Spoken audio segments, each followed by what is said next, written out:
안녕하세요, 돌다리입니다. 익명성 코인인 호라이즌에 이어서 지켓이 또한 세 번째 영상을 찍게 되었는데요.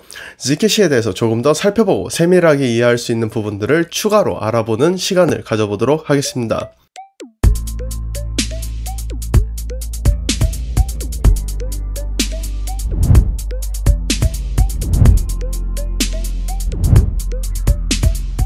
본 영상을 시작하기 전에 이전에 다루어드렸던 지켓이 관련 영상들을 참고하시면 더 도움이 되실 것 같습니다. 지켓이는 익명성의 선두주자로서 베리 실버트가 마지막에 살아남을 코인 중 하나로 지목할 정도로 유심히 관찰할 필요성이 있는 코인 중 하나입니다. 그렇기 때문에 저희는 그렇게 생각하는 이유를 한번 체크해 볼 필요가 있다고 생각합니다. 과연 그레이스케일 자산 운용사는 지켓이를 어떻게 보고 있을까요? 그레이스케일 자산 운용사는 지켓이를 2017년도에 자신들의 포트에 등재한 만큼 지켓이에 대한 비전이 확고했을 것입니다. 그리고 그런 사고방식을 살펴볼 수 있는 것이 바로 그들이 작성한 Grayscale Investment Thesis일 것입니다.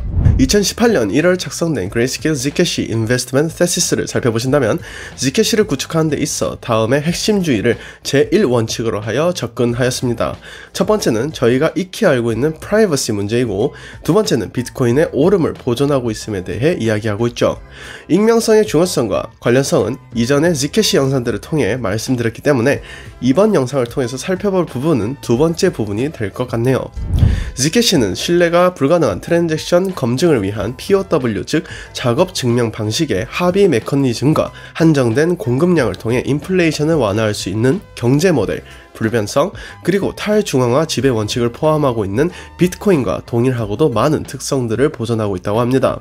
즉, 그들이 바라보고 있는 Zcash는 비트코인을 바라볼 때 기대할 수 있고 얻을 수 있는 가치를 Zcash로부터 얻을 수 있다고 보고 있음을 알 수 있는데요. 이 내용을 조금 더 디테일하게 다뤄보자면, Zcash는 탈중앙화와 불변성의 관리 원칙을 보존하고 있다고 이야기하는 부분을 볼 수 있습니다. Zcash의 설계는 사기나 검열, 중앙으로부터의 부당한 간섭으로부터 자유롭고 개방적이며 허가가 필요 없는 금융 네트워크인 비트코인의 탈중앙화와 불변성의 원리를 차용하여 부서지지 않게 되어 있다고 합니다.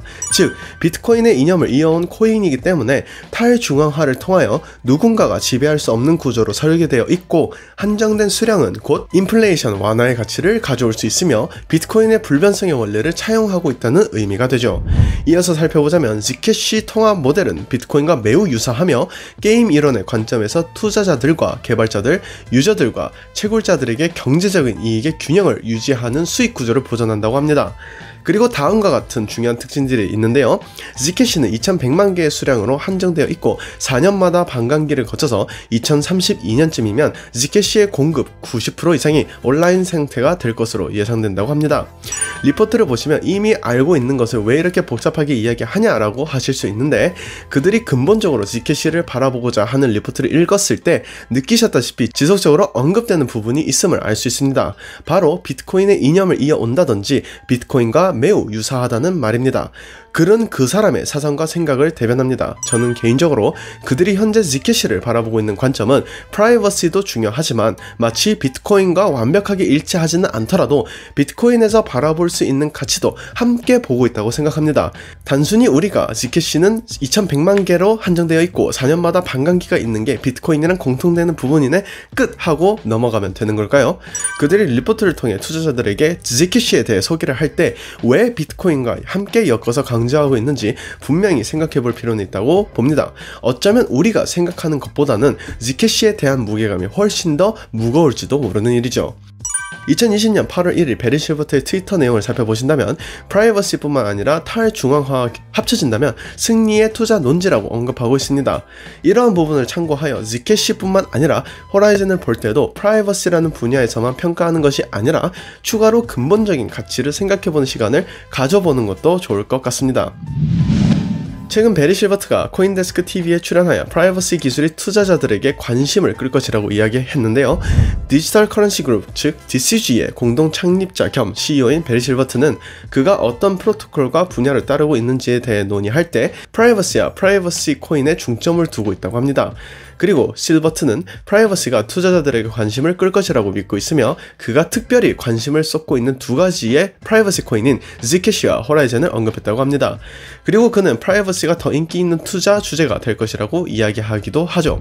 이어서 살펴보시면 프라이버시는 점점 더 철저하게 조사되고 있다는 주제 아래 실버트의 언급은 프라이버시와 암호화폐에 대해 흥미진진하면서도 골치 아픈 시기 가운데 나왔다고 이야기합니다.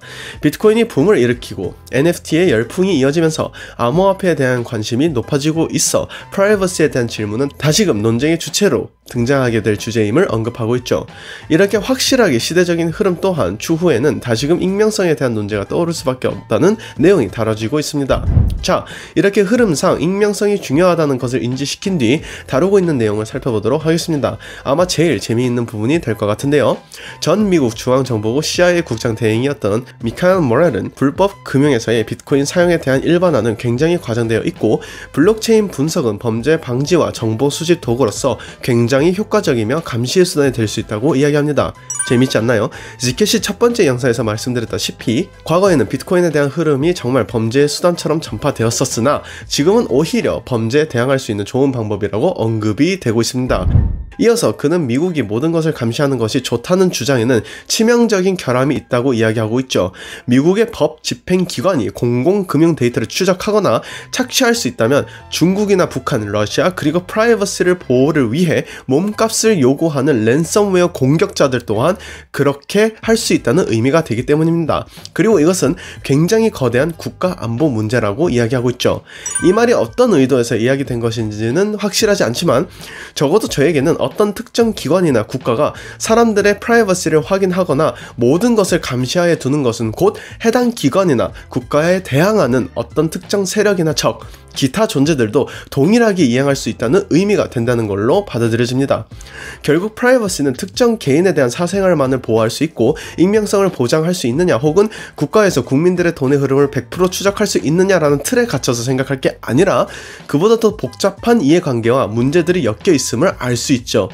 나라가 100% 보고 추적할 수 있다는 것은 곧 개인도 할 수 있는 일이며 적대 세력도 볼 수 있다는 의미가 되니까 말이죠. 어찌 보면 하나의 딜레마처럼 느껴지기도 합니다. 그렇기 때문에 프라이버시라는 단어에서 그치는 것을 넘어서 보안에 관련된 문제여도 저희는 생각해 볼 수 있다고 한다면 너무 지나친 생각일까요? 실제로 이제 다룰 기사는 이러한 생각과 연계되어서 고민해 보게끔 하는데요. 2021년 4월 21일 라마스 암호화폐 ATM은 이제 Zcash의 보호 기능을 제공합니다 라는 제목의 기사입니다. 내용을 요약해드리자면 비트코인과 암호화폐 ATM 제공업체인 라마스는 최근 Z 아드레스 보호 기능을 가지고 있는 지갑에 ATM 사용자가 직접 Zcash를 받을 수 있는 기능을 도입하여 Zcash의 개인정보 보호 기능을 활용하고 있다며 추가적으로 이용자들은 이렇게 보호받는 주소에서부터 라마스 ATM에 돈을 보내 현금화할 수 있고 절약 습관이나 과거의 지출 내용에 관련된 데이터가 유출되는 것을 방지할 수 있다고 합니다. 프라이버시의 영역이 개인정보의 영역이 단순히 송출금을 할 때 익명성을 지켜주는 것을 넘어서 나의 지출 내역이나 절약 습관 등으로 프라이버시의 범위가 생각보다 더 큼을 알 수 있죠. 이어서 라마스 팀은 우리의 기계를 사용하는 고객들은 불필요한 감시로부터 보호받을 권리가 있으며 보호받는 주소를 사용하면 ATM 사용자들은 일상생활에서 획득한 새로운 디지털 자금을 소비하거나 보유하는 등에 대한 데이터들의 노출로부터 보호받을 수 있다고 합니다.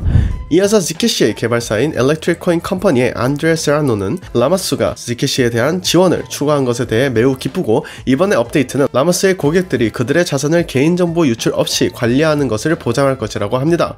끝으로 금융 프라이버시는 인간의 권리이고 이 임무를 지지하는 데 함께 일하게 되어 기쁘다고 이야기하고 있습니다. 위에서 다루어졌던 베리 실버트의 언급과 현재의 흐름 그리고 프라이버시에 대한 전 CIA 국장의 언급과 본 기사를 다 함께 종합해서 생각해 보도록 하겠습니다. 프라이버시라는 분야는 저희가 생각했던 것보다 훨씬 무겁고 더 포괄적인 의미임을 알 수 있을 것이라 생각합니다. 마지막으로 Zcash 파운데이션에서 주최하는 연례 컨퍼런스인 Zcon이 2021년 6월 8일과 9일에 개최되며 유튜브를 통해 스트리밍한다고 알리고 있습니다. Privacy All the Way Down이라는 주제로 첫째 날에는 Zcash와 그 생태계에 대해서 초점을 맞출 것이며 둘째 날에는 새로운 영지식 증명에 대한 연구와 상호 운영성, 네트워크 프라이버시, 그리고 프라이버시에 대해서 더 넓은 측정을 포함하고 있는 주제를 다루게 된다고 합니다. 이번 컨퍼런스를 통해서 Zcash에 대한 추가적인 정보와 더불어 앞으로의 방향성 또한 함께 알아볼 수 있는 시간이 될 것 같네요. 이렇게 Zcash에 대해서 조금 더 깊게 공부해보고 생각해보는 시간을 가져보았습니다.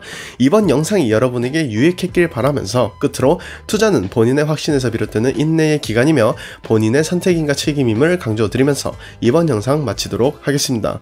지금까지 돌다리였습니다. 감사합니다.